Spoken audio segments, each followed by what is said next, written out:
Hi, I'm Annie Brown with Alabama Public Library Service in Montgomery. I'm going to talk to you about health collections development in public libraries. There is probably no topic area in collection development that demands more of our careful consideration than medical collections. Medical information goes out of date quickly, especially in the areas of intensive research such as cancer. Remember to look closely at prospective additions to your collection, including print or electronic, using the following 5 criteria. First, check out the authors. Qualified authors with relevant credentials are a must.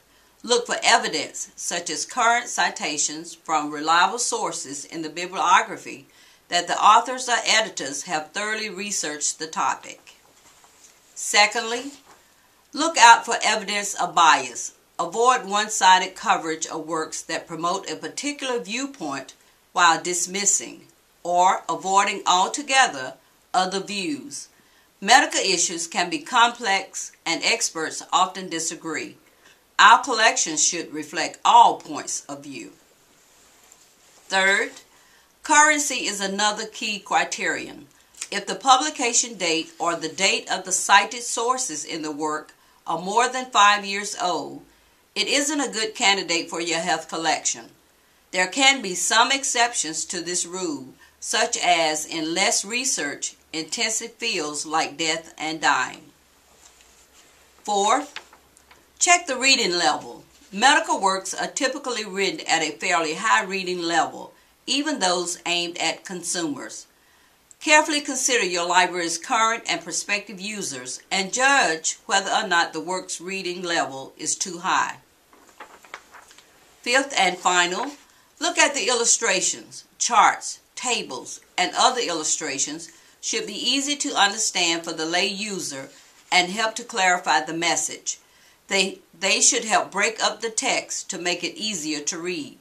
Pictures of the people in the work should reflect the demographics of your area naturally, but in general should represent the diversity of the population at large. Health InfoNet of Alabama produces a list of recommended materials for core collection on health topics every year. Use this list, which is provided with this tutorial on the Health InfoNet website at www.healthinfonet.org to help guide your selections. Now, let's talk about weeding. As I said earlier, medical information goes out of date quickly, so it is vital that you revisit your health collection often and weed out old materials ruthlessly. It's better to have nothing at all on a topic than an outdated source. Remember the following points when weeding your health collection.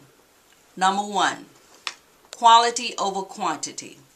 If you can only afford one work on a health topic or one medical work in the entire collection, make sure it's a current, well-researched, authoritative work that's accessible to your customers. 2, if the work is more than 5 years old, it should be a very good candidate for weeding.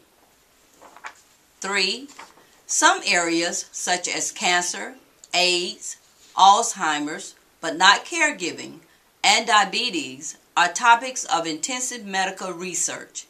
These areas of the collection really shouldn't be more than 3 years old. Finally, classic works such as Elizabeth Kubler-Ross on death and dying can be retained in the collection. However, I would be sure to define the term classic very narrowly. If you follow these guidelines on health collection development and weeding, I'm confident that you'll have a collection you can be proud of.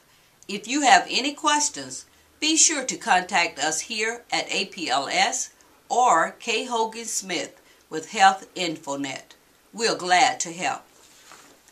Thanks and have a great day.